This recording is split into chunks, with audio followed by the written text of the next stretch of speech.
Naisip mo na ba kung gaano kabagsik ang mga katuruan ni Jesus? Paano nito hinahamon hindi lamang ang ating iniisip, kundi kung paano tayo namumuhay, nagmamahal, at humaharap sa mga pagsubok?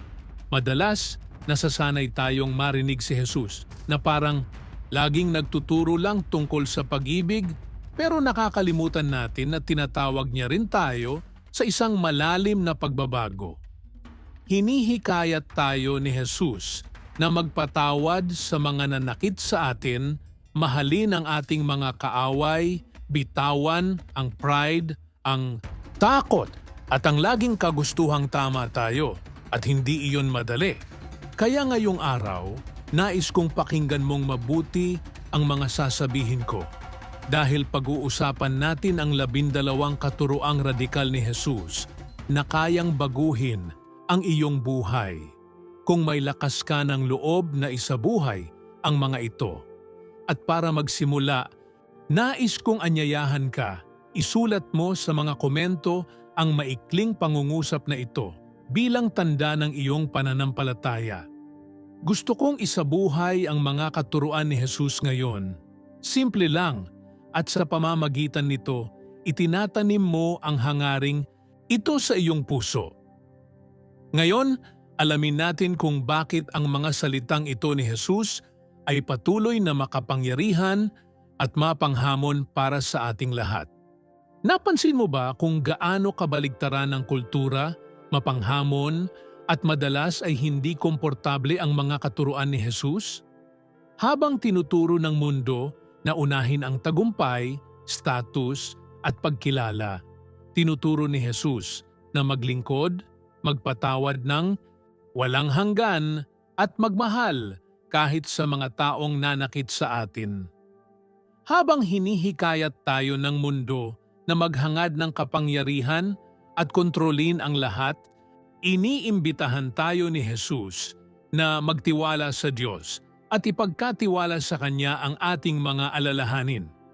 At narito ang mahalagang punto. Ang pagsunod kay Jesus ay hindi lang basta paniniwala sa Kanya, kundi ang pamumuhay tulad ng Kanyang pamumuhay. Ang mga katuruan ni Jesus ay hindi lang para pakinggan tuwing linggo sa simbahan.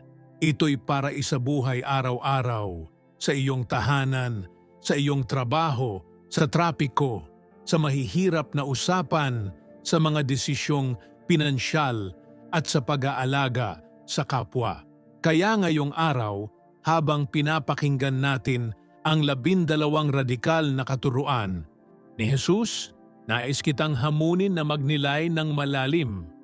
Namumuhay ka ba sa pananampalataya ng radikal? O nananatili ka na lang sa isang komportabling lugar sa espiritual?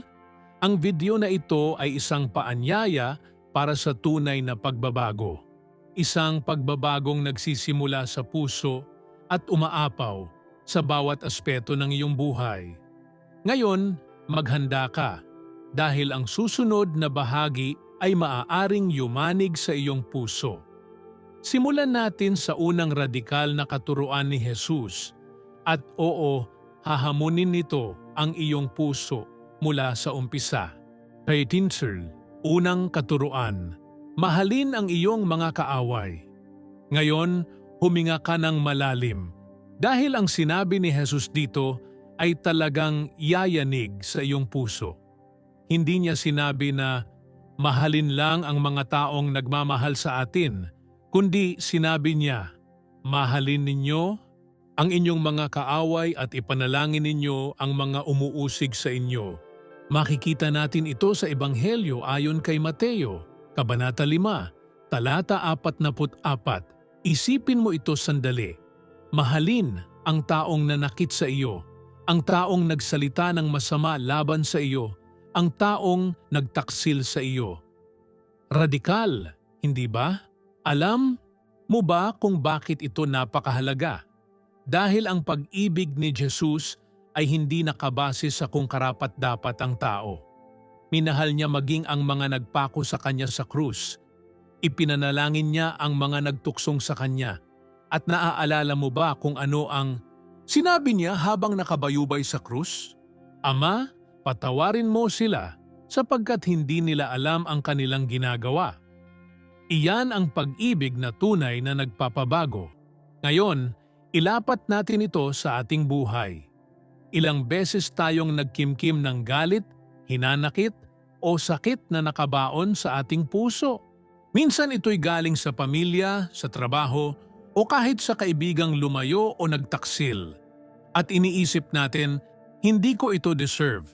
Pero si Jesus, tinitingnan kanya ngayon at tinatanong, handa ka na bang magmahal tulad ng pagmamahal ko? Hindi ito madali, alam ko. Ang magmahal ng kaaway ay parang imposible. Pero ito ang dahilan kung bakit ito radikal. Dahil hindi ito umaasa sa lakas natin, kundi sa biyaya ng Diyos na kumikilos sa atin. Ngayon, hinahamon kitang mag-isip ng isang tao na nakasakit sa iyo. Baka may biglang pumasok na pangalan sa isipan mo. At kahit mabigat sa puso, kahit masakit, piliin mong sabihin, ngayon, pinipili kong magmahal. At kung kaya mo, isulat mo ito ngayon sa mga komento. Pinipili kong magmahal. Dahil kapag ginawa natin ang hakbang na iyon, kahit hindi pa natin nararamdaman, may makapangyarihang bagay na nagsisimulang mangyari sa loob natin. Ito ang unang radikal na katuruan ni Jesus. At sa unang paalala pa lang, napakahirap na, hindi ba? Kaya tara, magpatuloy tayo sa susunod dahil kakaumpisa pa lang ang hamon. Ikalawang katuruan, magpatawad ng 70 ulit na 7. Ito ay isa sa pinakamahirap na salita ni Jesus at talagang umaantig sa ating mga puso. Makikita ito sa Ebanghelyo ayon kay Mateo, Kabanata 18, talata 21 at 22. Tinanong ni Pedro si Jesus, Panginoon, ilang beses kong patatawarin ang kapatid kong nagkasala laban sa akin? Hanggang 7 beses? At sumagot si Jesus, sinasabi ko sa iyo, hindi lang hanggang 7 beses, kundi 70 ulit na 7. Nauunawaan mo ba ang ibig sabihin nito? Wala itong limitasyon. Sinasabi ni Jesus na ang pagpapatawad ay hindi lang isang beses mong ibinibigay at tapos na, kundi ito ay dapat maging paraan ng pamumuhay. Dahil ang pagpapatawad ay hindi lang para palayain ang ibang tao, kundi para palayain din ang ating sarili. Ilang beses ba nating dinadala ang bigat ng galit na sumasakal sa atin na ninanakaw ang ating kapayapaan na paulit-ulit na bumabalik sa ating isipan ang mga sugat ng nakaraan?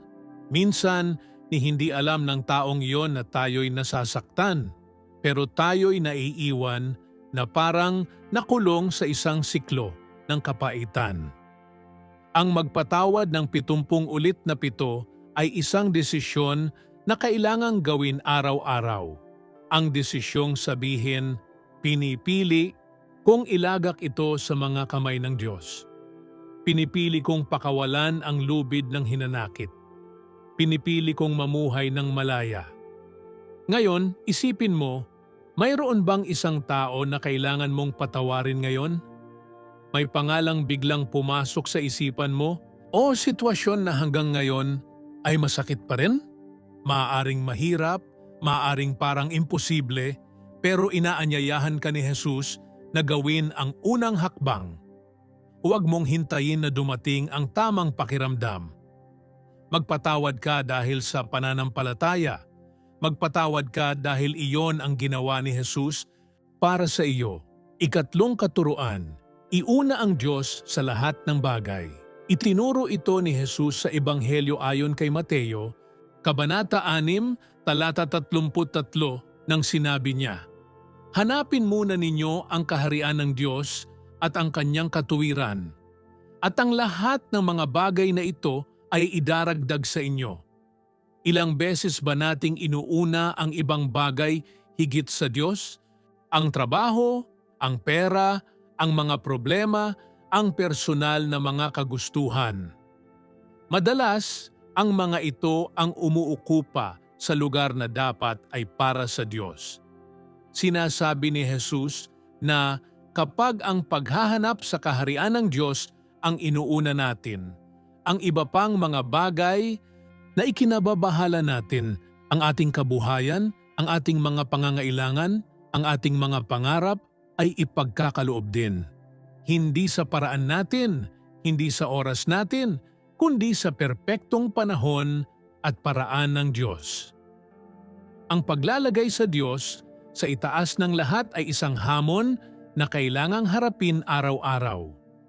Ito ang pagsasabing hindi sa pagkabalisa na gustong lamunin ang ating puso. Ito ang pagpiling magtiwala kahit na lumulobo ang mga bayarin, kahit na ang mga pangyayari ay parang imposible, kahit na ang lahat sa paligid natin ay nagsasabing sumuko na tayo. Isipin mo ngayon, ano ang inilagay mo sa trono ng iyong puso? Meron bang bagay na inagaw ang lugar na para lang sa Diyos? Isang relasyon, isang proyekto, isang alalahanin? Ngayong araw, ito na ang tamang panahon para itama ang direksyon ng iyong buhay at sabihin, pinipili kong unahin ang paghahanap sa kaharian ng Diyos. Kung ang desisyong ito ay tumimo sa iyong puso, isulat mo dito sa mga komento. Pinipili kong unahin ang paghahanap sa kaharian ng Diyos. Tara na, magpatuloy tayo sa susunod na katuruan dahil patuloy na itinuturo sa atin ni Jesus kung paano mamuhay ng isang tunay na binagong buhay. Ikaapat na katuruan, maglingkod kaysa paglingkuran. Ang katuruang ito ni Jesus ay isang matinding hamon sa ating pride. Sa Ebanghelyo ayon kay Mateo, Kabanata 20, talata 26, sinabi niya, ang sinumang nagnanais maging dakila sa inyo ay dapat maging lingkod ninyo. Sa mundo, ang pagiging dakila ay nangangahulugang paglingkuran, hangaan, at magkaroon ng impluwensya. Pero sa kaharian ng Diyos, ang pagiging dakila ay ang pagiging maliit. Ito ay ang pagpapakumbaba, ang paglilingkod ng walang inaasahang palakpak, ang pagtulong ng walang inaasahang kapalit o pagkilala. Naalala mo ba nang hugasan ni Jesus ang mga paa ng kanyang mga alagad? Siya, ang Panginoon ng lahat, lumuhod upang hugasan ang maruruming paa ng mga karaniwang tao. Iyon ang halimbawa na iniwan niya sa atin. Ang maglingkod ay ang bitawan ang pride. Ito ay ang bitawan ang ating status. Ito ay ang bitawan ng ating sariling kagustuhan upang magbigay ng pagpapala sa iba. Maaring ibig sabihin nito ay tumulong sa isang tao na hindi makakaganti sa iyo. Maaring ito ay ang pagdalaw sa isang may sakit, ang mahinahong pakikinig sa isang taong nangangailangan ng kausap, o kahit ang pagpapatawad sa isang taong hindi humingi ng tawad. Ngayon, magnilay ka. Saan ka tinatawag ng Diyos na maglingkod? Minsan, ang ating pagtawag para maglingkod ay nasa harapan lang natin. Ngayong araw, gawin mong desisyon ang sabihin, pinipili kong maglingkod tulad ng paglilingkod ni Jesus. Tara na, magpatuloy tayo sa susunod na katuruan dahil marami pang ituturo si Jesus kung paano mamuhay ng isang praktikal at tunay na binagong pananampalataya. Ikalimang katuruan, huwag husgahan ang iba. Sa Ebanghelyo ayon kay Mateo, Kabanata 7, talata 1, nagbabala si Jesus, huwag kayong humatol upang hindi rin kayo hatulan. Mukhang simple, pero pag-isipan mong mabuti. Ilang beses ba, nang hindi natin namamalayan, hinuhusgahan natin ang isang tao? Hinuhusgahan natin batay sa hitsura, sa kilos, sa paraan ng pagsasalita. Minsan, napakabilis ng paghusga. na hindi natin namamalayan. Ang problema ay ang paghusga ay naghihiwalay sa atin sa ibang tao. Nagtatayo ito ng pader sa pagitan natin at ng iba. Kapag humuhusga tayo, inaakala natin na mas alam natin, na naiintindihan natin ng lahat, na tama tayo. At dahil dito, hindi na natin nakikita ang pinagdadaanan ng iba. Hindi sinasabi ni Jesus na huwag nating pansinin ang kasalanan o magpanggap na okay lang ang lahat. Ang sinasabi niya ay ang paghusga ay nagdadala ng hatol, pero ang pag-ibig ay nagdadala ng pagbabago. Kapag nakakita ka ng taong nagkakamali, ano ang nararamdaman mo? Galit? Inis? Paghamak? O naaawa ka ba at gusto mong tumulong? Gusto ni Jesus na piliin natin ang habag. Isipin mo ngayon, may isang tao ba na hinuhusgahan mo sa iyong puso? Maaaring isang katrabaho, kapitbahay, kasama sa simbahan, o kahit na miyembro ng pamilya. Ngayong araw, piliin mong bitawan ang bigat na iyan at sabihin, pinipili kong hindi humusga. Sa susunod na katuruan, ang tawag ni Jesus ay higit pa sa ating inaakala. Ika-6 na katuruan, maging mapagpakumbaba. Sa Ebanghelyo ayon kay Lucas, Kabanata 14, Talata 11, sinabi ni Jesus, sapagkat ang lahat ng nagpapakataas ay ibababa, at ang nagpapakababa ay itataas. Ang kababaang loob ay isa sa pinakamahalagang kayamanan ng buhay Kristiyano, ngunit isa rin sa pinakamahirap na hamon. Itinuturo ng mundo na hanapin ang pagkilala, ipakita ang ating mga talento, at patunayan na tayo ay mas magaling. Pero tinatawag tayo ni Jesus sa kabaligtaran. Ang yumuko, ang kilalanin na kung wala ang Diyos, tayo'y walang-wala. Ang ilagay, ang iba bago ang ating sarili. Ang pagiging mapagpakumbaba ay hindi tungkol sa pagtingin sa sarili na mababa o sa pagpapaliit ng ating halaga, kundi ang pag-unawa na ang lahat ng mayroon tayo at kung sino tayo ay galing sa Diyos. Ito ay ang pagkilala na ang ating lakas, katalinuhan at mga talento, lahat ito ay biyaya mula sa Kanya. Ang kababaang loob ang nagpoprotekta sa atin laban sa kayabangan at naglalapit sa atin sa mga tao. Ginagawa tayong mas mabait, mas matiisin, mas handang matuto. Ang kababaang loob ang nagtuturo sa atin na makinig sa halip na magsalita, humingi ng tawad sa halip na ipagtanggol ang ating pagkakamali, at magpasalamat sa halip na magreklamo. Isipin mo ngayon, may sitwasyon ba sa iyong buhay na kailangan mong magsanay ng higit na kababaang loob? Baka ito ay humingi ng tawad sa isang tao, makinig ng higit at magsalita ng kaunti, o simpleng kilalanin sa harap ng Diyos na ikaw ay lubos na umaasa sa Kanya. Piliin mong sabihin ngayon, pinipili kong maging mapagpakumbaba. At isulat ito sa mga komento ang simpleng ngunit makapangyarihang desisyon na ito. Pinipili kong maging mapagpakumbaba. Tara na, magpatuloy tayo sa susunod na katuruan dahil ang pagbabagong gustong gawin ni Jesus sa atin ay malalim at ganap. 7 katuruan, magtiwala sa Diyos, hindi sa pera. Malinaw ang sinabi ni Jesus sa Ebanghelyo ayon kay Mateo, Kabanata 6, Talata 24. Walang makapaglilingkod sa dalawang Panginoon. Hindi ninyo maaaring paglingkuran ang Diyos at ang kayamanan. Ito ay isang mahirap na katotohanan ngunit napakahalaga. Madalas, nang hindi natin namamalayan, inilalagay natin ang ating seguridad sa pera. Kapag puno ang bank account, pakiramdam natin ay ligtas tayo. Kapag mahirap ang sitwasyon, natatakot tayo.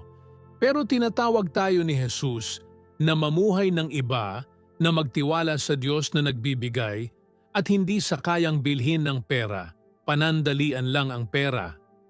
Ngayon, mayroon ka nito, bukas maaaring wala na. At kung ang tiwala mo ay nakalagay sa mga bagay na panandalian, ang iyong puso ay palaging balisa. Pero kung ang tiwala mo ay nakalagay sa Diyos, mayroon kang kapayapaan dahil alam mong siya ay tapat upang tuparin ang bawat pangangailangan. Ang pagtitiwala sa Diyos ay hindi ibig sabihin na magiging pabaya ka o titigil sa pagpaplano. Ibig sabihin nito, higit sa lahat, alam mong siya ang may kontrol, siya ang nagbubukas ng mga pintuan, siya ang nagtataguyod ng iyong buhay. Kaya nga itinuro sa atin ni Jesus na manalangin, ibigay mo po sa amin ngayon ang aming kakanin sa araw-araw, dahil ang bukas ay pag-aari ng Diyos. Ngayon, isipin mo, saan nakasalalay ang iyong seguridad ngayon? Ano ang umaagaw sa iyong kapayapaan kapag iniisip mo ang hinaharap?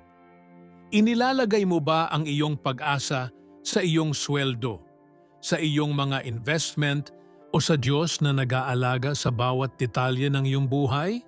Ngayong araw, gawin mong desisyon ito. Pinipili kong magtiwala sa Diyos, hindi sa pera.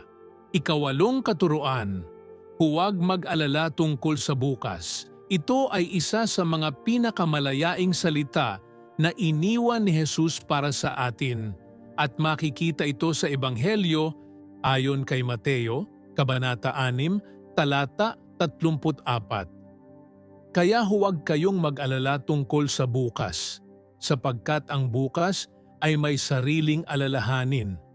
Sapat na ang bawat araw sa sariling suliranin nito. Ilang oras, araw o kahit linggo ang ginugugol natin sa pagkabalisa at pag-aalala kung ano ang maaaring mangyari bukas. Mga alalahanin tungkol sa pera, kalusugan, mga anak at kinabukasan. Ang totoo, ninanakaw ng pagkabalisa ang ating kapayapaan, pinapagod tayo, at madalas ay pinapahinto tayo sa pagkilos. Alam ito ni Jesus. Kaya't itinuro niya sa atin na mamuhay isang araw lang sa bawat pagkakataon, nagtitiwala na alam ng Ama ang lahat ng ating kailangan. Hindi ito nangangahulugang mamuhay ng walang pananagutan, kundi ang mamuhay ng hindi kinakargang parang bigat sa balikat ang mga bagay na hindi pa nangyayari. Tandaan mo, ang pag-aalala ay parang isang silyang duyan. Kumikilos ka pero hindi ka umuusad. Ang pag-aalala ay nagbibigay sa atin ng ilusyon ng kontrol, pero ang tanging nagagawa nito ay ilayo tayo sa pagtitiwala sa Diyos. Ngayon, hayaan mong itanong ko sa iyo, ano ang alalahanin na kumukuha ng iyong kapayapaan kamakailan? Ano ang nagpupuyat sa iyo sa gabi, nagpapabuntong hininga ng malalim, nag-iiwan ng buhol sa iyong tiyan? Ikasyam na katuruan, hanapin ang katarungan. Sinabi ni Jesus sa Ebanghelyo ayon kay Mateo, Kabanata 5, Talata 6. Mapapalad ang mga nagugutom at nauuhaw sa katuwiran, sapagkat sila ay bubusugin. At nang sinabi niya ito, hindi niya tinutukoy ang basta-bastang katarungan. Ang tinutukoy niya ay ang katarungan na nagmumula sa puso ng Diyos. Isang katarungan na naghahangad ng kabutihan para sa iba, na tumatayo para sa kung ano ang tama, kahit na ito ay may kapalit na sakripisyo. Pero, maging tapat tayo, ilang beses ba na mas madali na lang manahimik kapag may nakikitang mali? Magkunwaring walang nakita, isipin na hindi ko problema iyan o kahit sumang-ayon na lang sa mali para iwas gulo. Pero hindi tayo tinawag ni Jesus para sa ginhawa, kundi para maging ilaw at asin sa mundong ito upang maging kasangkapan ng pagbabago. Ang maghanap ng katarungan ay ang magkaroon ng lakas ng loob na manindigan para sa tama kahit walang ibang gustong tumayo. Ito ay ang ipaglaban ang mga walang boses. Ito ay ang piliin ang katapatan kahit na mas madaling magsinungaling. Ito ay ang kumilos ng may integridad kahit walang nakatingin. Maaaring iniisip mo, pero isa lang naman akong tao. Ano ang magagawa ko? At ang sagot, simulan mo sa kung ano ang abot ng iyong kamay. Maaaring ito ay isang salitang nagbibigay lakas sa isang taong naapi. Maaaring ito ay isang tapat na desisyon sa trabaho. Maaaring ito ay isang simpleng kabutihan sa isang mundo na puno ng kawalang pakialam. Ngayon, kung ang katuroang ito ay tumama sa iyo, huminto ka sandali at magmuni-muni. Saan ka tinatawag ng Diyos upang kumilos ng may katarungan ngayon? Baka ito ay sa iyong pamilya, sa trabaho, sa komunidad, o kahit sa maliliit na desisyon sa araw-araw. Isipin mo ito, ipanalangin sa iyong puso, at maghanda para sa susunod na katuruan dahil patuloy tayong tinatawag ni Jesus sa isang landas ng pagbabago. Ika-10 katuruan, maging tagapamayapa. Sa Ebanghelyo ayon kay Mateo, Kabanata 5, Talata 9, sinabi ni Jesus, "Mapapalad ang mga tagapamayapa, sapagkat sila'y tatawaging mga anak ng Diyos."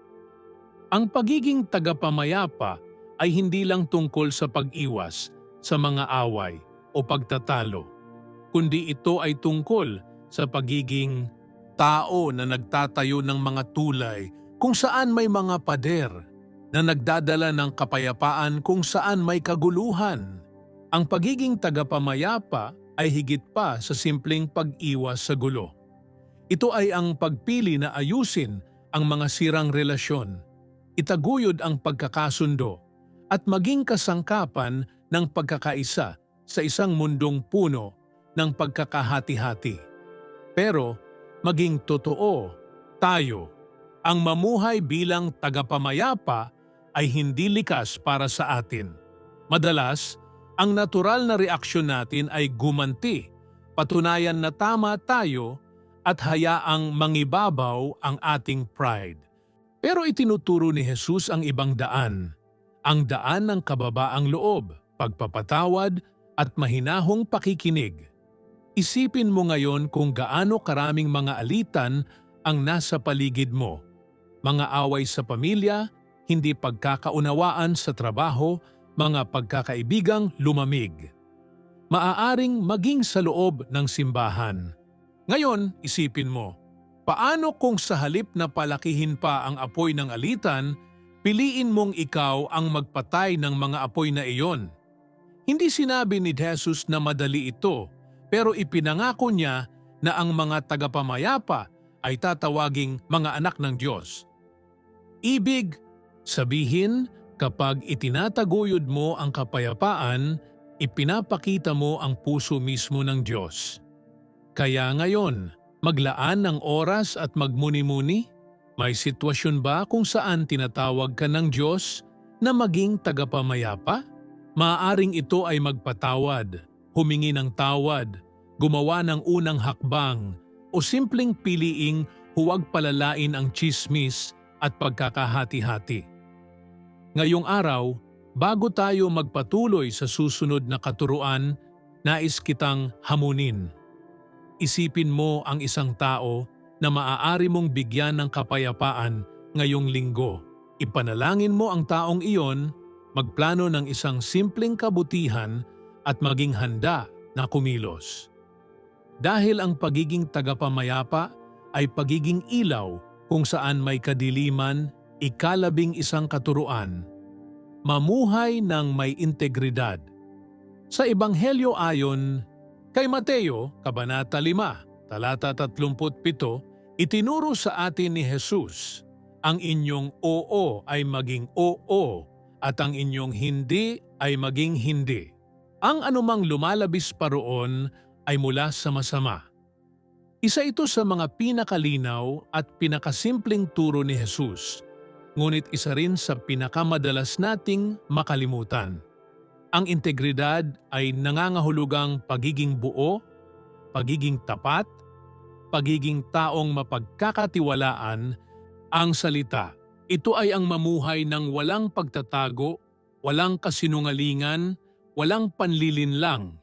Ilang beses sa ating araw-araw na buhay tayo nahuhulog sa tukso na baluktutin ang katotohanan, itago ang ilang detalye, o gumawa ng mga palusot para magmukhang mas maganda ang ating sarili? Minsan dahil sa takot, minsan dahil sa kaginhawaan. Pero tinatawag tayo ni Jesus na maging totoo kahit na may kapalit. Ang mamuhay ng may integridad ay hindi lang tungkol sa malalaking desisyon. Ito ay tungkol sa maliliit na pagpili, iyong mga desisyon na walang ibang nakakakita. Ito ay ang ibalik ang tamang sukli, hindi magsinungaling para makaiwas sa isang mahirap na sitwasyon, panatilihin ng salita kahit mahirap, at maging pareho sa publiko at sa pribado. Nagsisimula ang integridad sa puso. Wala itong saysay kung maganda ang labas mo, pero puno ng panlilinlang ang loob. Nakikita ng Diyos ang higit pa sa anyo. At ang magandang balita ay ang integridad ang nagpapalaya sa atin. Kapag namuhay tayo ng may katapatan, wala tayong kailangang itago. Ang malinis na konsensya ay isa sa pinakamagagandang biyaya na maaring taglayin ng tao. Ngayon, isipin mo, may bahagi ba ng iyong buhay na kailangan mong itugma ang iyong mga salita sa iyong gawa? May pangakong kailangang tuparin, isang katotohanang kailangang sabihin, o isang mahirap na desisyong kailangang gawin ng may katapatan? Maglaan ng oras para magnilay at itanim ito sa iyong puso.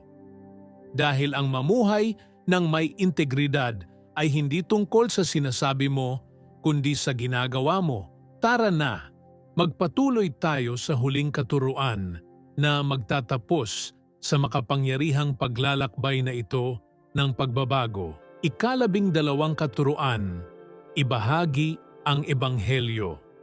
Sa Ebanghelyo, ayon kay Mateo, Kabanata 28, talata 11, sinabi ni Jesus, "Kaya't humayo kayo at gawing mga alagad ang lahat ng mga bansa."